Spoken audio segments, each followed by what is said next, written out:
지역 이슈를 속 시원히 풀어보는 헬로 이슈 토크입니다. GM 부평 2공장이 지난 11월 26일 60여 년 가까이 만에 문을 닫았습니다. 우려했던 일이 현실화됐는데요. 부평 2공장 가동이 중단되면서 인천과 부평 지역 경제에 큰 타격이 발생이 되고 있습니다. 자, 이렇게 될 동안 우리 인천시와 또 정치권 뭐 했느냐라는 비판도 받고 있는 상황인데요. 결국 한국GM의 철수를 걱정하는 시선들도 또 불가피한 상황입니다. 자, 정의당 인천시당에서는 정치권에 대한 마련을 요구하고 있습니다. 오늘 이 자리에서 어떤 상황이 벌어지고 있는지 좀 이야기해보겠습니다. 자, 함께할 두 분 소개합니다. 김웅호 정의당 인천시당 부평구 위원장 나오셨고요. 정진욱 뉴스원 기자도 함께하셨습니다. 안녕하십니까? 안녕하십니까? 예. 지난 상반기까지 정의당 부대표로 좀 불러드렸는데 지금 어떻게 불러드려야 되는지부터 좀 여쭤볼게요. 네, 상반기까지 정의당 예. 부대표로 일을 했었고요. 지금은 이번에 당직 선거를 통해서 정의당 부평구 위원장으로 예. 중앙과 지역 일을 동시에 해보려고 합니다. 네. 예. 정의당은 현재 이정미 당대표께서 신임 예. 당대표로 활동을 시작했습니다. 알겠습니다. 이제 지역에서 더 자주 뵙겠는데. 네. 예, 알겠습니다. 자, 정진욱 기자, 자 바로 이야기해보죠. 그 GM 부평 2공장 폐쇄되는 과정까지의 여러 가지 보도들이 있었는데 일단 그 이유부터 우리가 잘 정리를 하고 시작하죠. 아까 앵커님께서 말씀하신 대로 그러니까 60년간 완성차를 한 축 담당했던 부평 2공장이 이 트렉스라는 차량과 그리고 말리부 차량의 단종에 따라서 지난달 26일 날 폐쇄가 됐죠. 일단 GM 측이 확인한 결과 이유는 일단 생산성과 효율성 그리고 선택과 집중을 하겠다는 얘기를 했고, 이 선택과 집중이라면은 창원 공장에 새로운 차가 출시가 되면서 그쪽에다 인력을 다시 재배치하는 그런 배경이 있었고, 또 하나는 최근에 이제 코로나가 3년간 진행되면서 차량 매수가 많이 줄어들었고, 두 번째는 이제 반도체 수급 때문에 이제 버틸 수 없는 상황이기 때문에 다시 한번 이 뭔가를 도약하기 위한 하나의 방편이다 이렇게 얘기를 하고 있고요. 그리고 이번에 지난달 26일 잠정 폐쇄 조치는, 그러니까 저희는 폐쇄라고 하지만 그들이 얘기하는 거는 잠시 가동 중단 이렇게 얘기를 하고 있는데, 일단은 지난 4월에 노사 간의 합의에 따라 이렇게 진행된 것이다. 그러니까 인력 재배치도 그런 것이다. 하지만 이제 그렇게 과정이 쉽지는 않았던 것 같아요. 그리고 어쨌든 이 창원에서 차세대 CUV라는 어쨌든 새로운 차를 출시하면서 인력이 좀 많이 투입이 필요하다, 창원에서. 그래서 인력 그쪽에 보내는 것이다 이렇게 밝혔습니다. 예, 지금 이제 얘기한 대로라면 우리가 이제 부평에서의 GM을 주로 봐왔기 때문에 생산이 주는 것 같지만 한국GM의 전체 시장 규모로 볼 때는 생산량을 늘린다는 표현을 쓰고 있잖아요. 네. 좀 다시 그렇게 좀 이해를 좀 했으면 하는 거죠? 네, 일단은 주말에 10월에 한국 예. 자동차 산업협회에서 생산 수출 순위에서 트래블레이저, 그러니까 부평 1공장 1라인에서 한 것이 1등을 했어요. 나머지는 현대 기아차를 차지했거든요.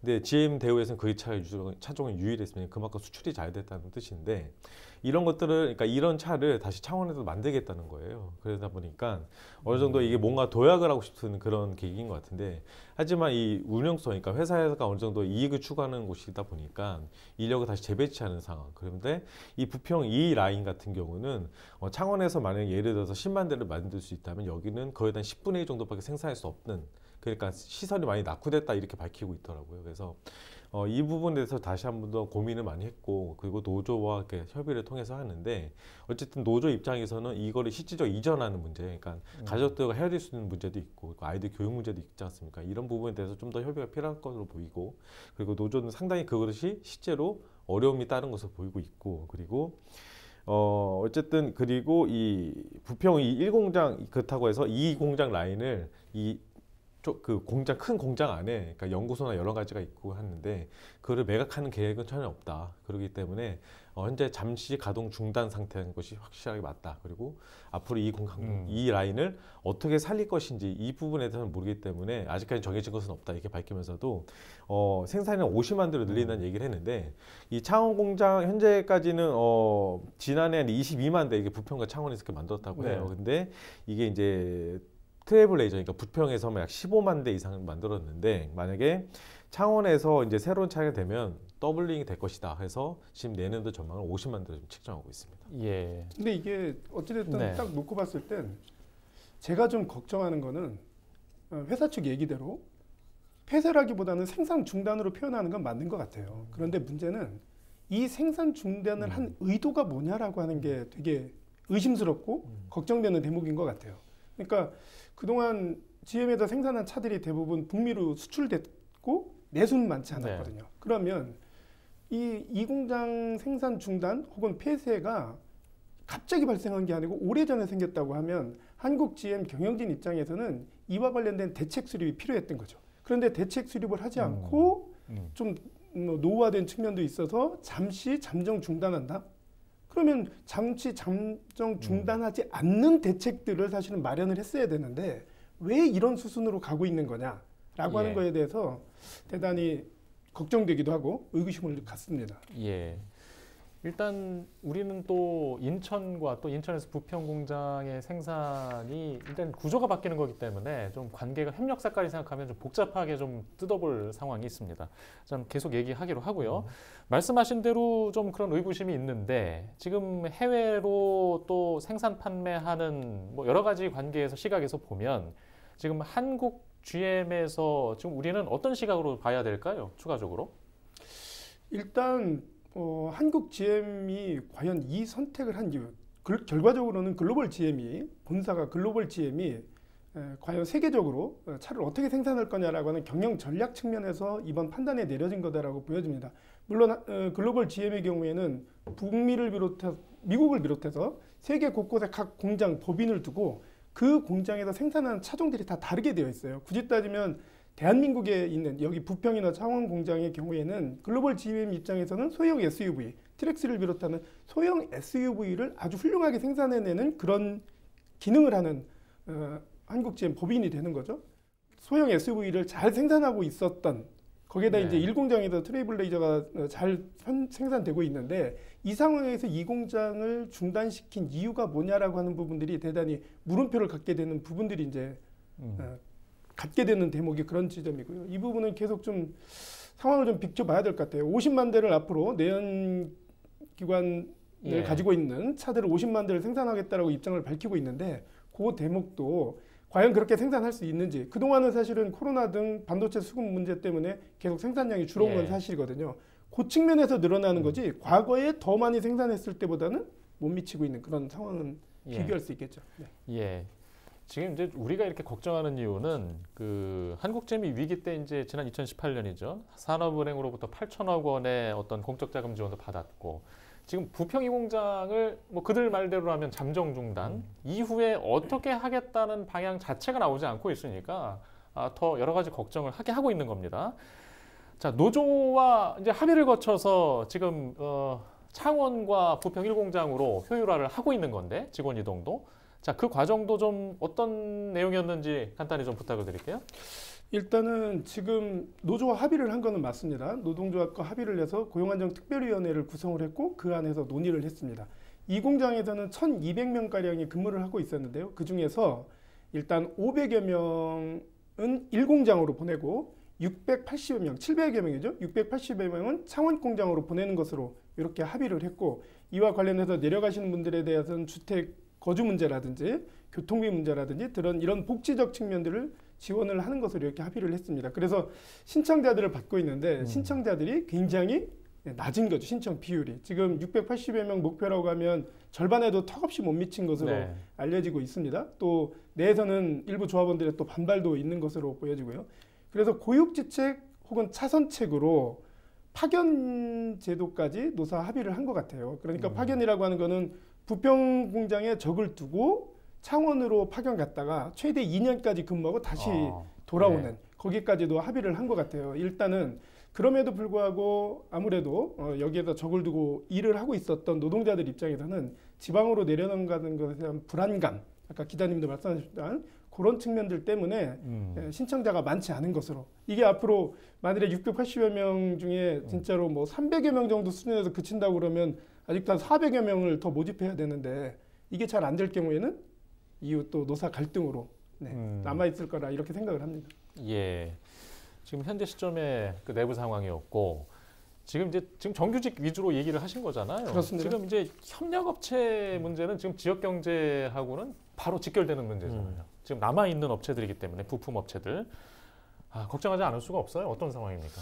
어쨌든 이 인천시 입장에서는 일단은 하청업체가 몇 개나 됐을 때 이제 정확한 숫자를 이렇게 파악하지 못하고 있는 것 같아요. 그래서 GM 측에서도 물어보니까 이 정확한 게 워낙 많다 보니까 정확한 산출을 못하지만 인천시 입장에 한 32개 정도 얘기를 하고 있고, 그리고 지역 경제에서는 어쨌든 이 비정규직 노동자들까지 다 합치면은 그들이 일자리가 없어지는 거기 때문에 지역 경제에 상당히 큰 타격을 볼 거로 보이고, 실제로 음식점이나 이런 데서는 점심시간 인원들이 현재 줄었다는 것을 문서 체험 느끼면서 어쨌든 지역에 조금 문제는 확실하게 지역 경제 타격은 확실히 있는 걸로 보이는데, 인천시에서는 이거에 대해서 뾰족할 수는 없는 것 같아요. 왜냐하면 노사 간에 합의했던 내용이고, 그래서 그거에 따라 이동했던 문제이기 때문에, 그래서 나중에 다음에 얘기하겠지만 이제 유정보 시장인데 미래차 산업에 대해서 투자를 어떻게 할 것인지 그 부분도 있고, 그 아까 잠시 밖에서 부위원장이 얘기를 나눴는데, 과연 그러면 인천시는 이걸 어떻게 할 것이냐, 미래차 산업에서 어떤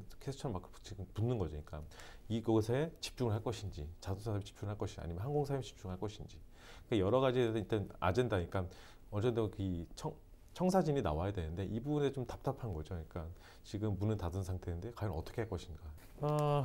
위원장님, 이제 협력업체들을 또 직접 만나고 네. 계시잖아요. 네.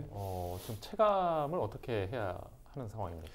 일단 협력업체를 직접 이제 사내 하청 업체가 있고 또 밖에서 이제 하는 업체가 있고, 그러니까 1차 밴드, 2차 밴드라고 통칭 표현을 하죠. 그 업체들이 있고, 그다음 또 부품 업체들이 있습니다. 그러니까 협력업체에는 이 말 그대로 하청 업체가 있고 부품 업체가 있다라고 하는 것을 구분하는 게 좋을 것 같고요. 노조를 통해서 저도 알아보니까 지금 이 공장과 직접적으로 연계가 있었던 1차 밴드는 한 곳이었고 2차 밴드가 6곳이었다라고 얘기를 해요. 비정규직지회에서는 또 이렇게 얘기를 합니다. 그 중에서 이제 5개 업체 정도는 계약이 해지되고 150여 명의 노동자들이 비정규직들이 계약이 해고된다. 이렇게 이야기를 하고 있는 상황입니다. 근데 여기서 제가 좀 심각하게 느끼는 건 뭐냐면 부품 업체들이에요. 이 공장 폐쇄에 따른 협력업체는 이 정도 규모라 하더라도 여기에 납품하고 있던 부품 업체들이 있거든요. 아까 우리 기자님 말씀하셨듯이 지금 현재 이게 파악이 잘 안 되고 있어요.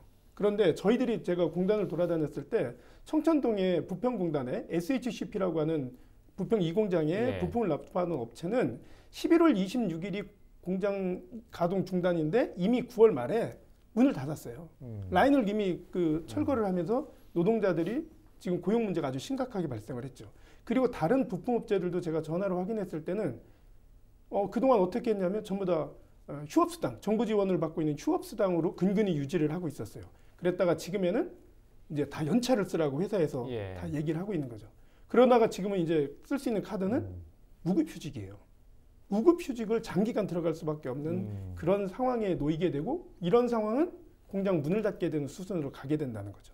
지금 정 기자님 말씀하셨듯이 인천시에서도 노력은 하고 있는 걸로 보입니다만 실태 파악도 잘 안 되어 있고 지원 대책도 충분하지 않은 지금 그런 상황에서 아무래도 한국 GM의 이 공장에 따라서 정규직 분들이 어떻게 되는가 문제는 논란이 있을 수 있습니다만 이건 어떤 식으로든 해결될 수 있을 거다라고 생각을 하면, 문제는 협력업체와 부품업체가 지역 경제에 큰 영향을 끼치기 때문에 굉장히 심각하다. 빨간불이 들어왔다. 이렇게 생각합니다. 일단 정의당에서는 한국GM에 일단 발전 방안을 요구하고 계시잖아요. 어떤 대목으로 요구하고 계십니까? 저희들이 이번에 성명을 냈습니다. 사실 정의당에서 낸 성명도 다소 뒷북 성명이다라고 하는 자성의 의견을 가지고 있습니다. 왜 그러냐면 이미 11월 26일 생산 중단이라고 하는 것은 오래전부터 나왔던 얘기거든요. 물론 저희들도 오래전부터 한국GM의 미래 발전 전망을 제시할 것을 요구를 해왔습니다. 이거는 특히 경영 위기가 발생할 때마다 노동조합 쪽에서 그리고 시민사회 쪽에서 한국GM에 계속 요구했던 상황이에요. 그런데 이번에 저희들이 꼭 이 논평, 입장을 내고자 했을 때 이유는 두 가지가 있었습니다. 하나는 지금 이 11월 26일 생산 중단이 이 책임 문제가 어디에 있느냐. 노동자들 책임인지 경영진 책임인지. 저는 당연히 한국GM의 경영진 책임이라고 하는 게 1차적으로 매우 중요하다는 지점이었고요. 두 번째는 앞서 이제 말씀 나누었던 우리 인천 경제에 지대한 영향을 끼치고 있는 협력업체, 부품업체들의 위기가 매우 심각한 상황으로 도래하고 있다라고 하는 겁니다. 그런 측면에서 이 두 가지를 꼭 확인하고 싶었고, 이것에 지금 이제 대책 수립들을 해나가야 되는데 늦었다고 생각하지만 지금이라도 빠른 대책 마련들이 인천시가 또 정치권들도 같이 나서야 된다고 생각합니다. 자, 그러면 정부나 지자체가 어떤 지금 대응을 해야 될까요? 일단은 단기적으로 예. 장기적으로 이렇게 얘기할 수 있을 것 같아요. 저는 일단은 지방정부인 인천시 역할이 대단히 중요하다고 생각하는데요. 이 공장 중단에 따른 앞서 말씀드렸던 부품 업체들까지의 그런 피해, 우려 이런 지점에 대해서 빨리 확인들을 하고, 근데 지금 시로 확인했을 때는 피해 업체들의 규모라든지 예. 상황이라든지 이런 게 아직 파악이 안 되고 있는 것 같아요. 예. 이것을 좀 빠르게 좀 파악을 하고 만일에 필요하다면 지원하는 방안들도 아까 정 기자님 하셨던 그런 방안들까지 포함해서 대책들을 하는 게 필요하다고 예. 생각이 들고요. 두 번째는 저희들이 자동차 산업과 관련돼서 놓고 봤을 때 특히 인천에 있는 중소기업, 작은 업체들의 예. 장기적인 계획들 중에 완성차에 대한 의존도를 좀 낮춰야 된다는 의견들이 있어요. 그리고 수출로 활로를 열어야 된다라고 하는 게 있거든요. 근데 이거는 중소규모에서는 도저히 할 수가 없는 겁니다. 그런 면에서 인천시가 적극적으로 나서서 인천시의 산업정책의 일환으로 자동차 산업 분야와 관련돼서는 연구개발센터들을 설치하고, 그리고 해외 진출과 관련돼서도 적극적으로 지원을 하는 이런 중장기적인 계획도 같이 가져가는 것이 필요하다고 생각이 들고요. 마지막 하나는 특히 정치권 역할들도 대단히 중요한데, 여기서는 저는 산업은행 문제를 지적하고 싶어요. 어찌됐든 한국 GM의 2대 주주로서 비토권을 명시한 권한을 가지고 있는 예. 것은 산업은행입니다. 근데 그동안 산업은행에서 한국 GM 위기나 어떤 문제들에 있어서 책임 있는 역할을 했다, 예. 반대한다, 뭐 이런 역할을 들어본 바는 없어요. 그러니까 국회에서도 그렇고 대한민국 정부에서도 산업은행이 2대 주주로서의 역할을 제대로 할 수 있도록 강력하게 요구하고 또 강제하는 그런 방편들의 노력들도 필요하다고 생각을 합니다. 예. 지금 지자체 확인을 좀 하셨잖아요. 네. 지자체에서는 어떤 대응을 하고 있습니까? 일단은 이 부품기업 협력사의 전기차로 넘어갈 수 있게 어느 정도 그동안 예. 준비를 하겠다 이렇게 얘기를 하고 있고, 그리고 협력사가 어려움이 있으면 아까 말했던 경영안전자금 올해는 약 230억 원 지원했는데 시가 발표한 지원 규모 약 1조 2천억 원 규모가 된다고 얘기합니다. 그렇게 얘기를 하고 있고, 어쨌든 유정복 시장이 이제 전기차 시대 열겠다 이렇게 얘기했는데 이 부분에 대해서 GM 쪽에서는 아직까지는 좀 떨떠름한 반응이에요. 왜냐하면 이 GM이나 일종, 그러니까 현재 이제 미국 이 IRA 때문에 현재 미국에다 좀 전기차 관련 생산 시설 만들고 있기 때문에 과연 그것이 이 한국에까지 번질 것이냐, 그것은 아직까지 퀘스천 마크가 붙는다는 거죠. 왜냐하면 일단은 GM 대우의 그 어이티엄 세이지, 그러니까 인베스터 데이, 다시 말하면 GM이 인베스터 데이를 한번 자료를 배포한 걸 보면은 연간 전기차 100만 대 보급 체계를 북미 시장에 구축하겠다 이렇게 발표를 했어요. 그러니까 일단은 북미 시장, 큰 시장부터 100만 대가 넘어가면 그때가 한 이제 2025년, 2028년 그 정도 수준이 되는데, 그때 당시에 이제 배터리 수준이 많이 올라갔을 때 어느 정도 속립 분기점이 다시 역전되는 순간이 될 것이다. 근데 하지만 현재는 현대 기아차도 마찬가지고 현재 보조금을 받기 위한 전기차를 만드는 시설, 그리고 기존에 전기차 시설 라인이 있는 것이 아닌 내연기관에다 플러스 전기차를 만들 수 있는 복합적인 운영 시설이 있고, 또 하나는 이제 탄소 중립제를 하다 보니까 이 지역 내에서 이 그러니까 내연기관을 같이 하면서 전기차를 같이 할 수 있는 그러니까 속립 분기점이 할 수 없는 상황에서 이 조그만 차, 그러니까 창원에서 어느 정도 규모가 작은 차를 만들면서 조금 더 시간을 벌다가 어느 정도 속립분기점이 넘어갔을 때 그때 이제 북미 시장도 100만 대가 넘을 것이고, 그러면은 중국까지 진출할 수 있는 그런 배경이 만들어지면 한국에서도 과연 전기차를 만들 수 있는 그런 공장이 들어서지 않을까라고 잠정적으로 조심스럽게 전망을 하고 있지만, 아직 시장이 어떻게 되는지 불확실한 상황이기 때문에 GM에서는 현재까지 전기차는 한국에 만들 계획은 없다 이렇게 밝혔습니다. 예. 일단 근데 이게 어찌됐든 뭔가 전기차 생산이라고 하는 게 사실 만능은 아니죠. 네. 모든 부분에 지금 산업 정책에 전기차가 만능은 아니고, 다만 또 그럼에도 불구하고 전기차 생산이 어느 날 뚝딱 이루어지는 것도 아니기 때문에 그 준비는 하고 가야 되는 거죠. EU에서는 2035년 이후에는 아예 내연기관 차는 판매를 중단시키겠다라고 이미 기후위기 시대 극복의 방안으로 제시를 하고 있는 거기 때문에, 저는 어찌됐든 세계적인 변화나 이런 부분들에 맞추어서 놓고 볼 때 한국 GM에서도 이 생산 지금 규모 50만 대 지금 생산하겠다고 하는데 그 이유는 어떻게 할 건지라고 하는 이런 방안들을 빨리빨리 제시를 해야 됩니다. 예, 알겠습니다. 자, 일단 논의는 계속 필요할 것으로 보이고요. 오늘은 좀 시간 관계상 여기까지 좀 이야기를 하겠습니다. 예, 두 분 말씀 고맙습니다. 네, 이슈토크 여기서 마치겠습니다. 시청해주신 여러분 고맙습니다.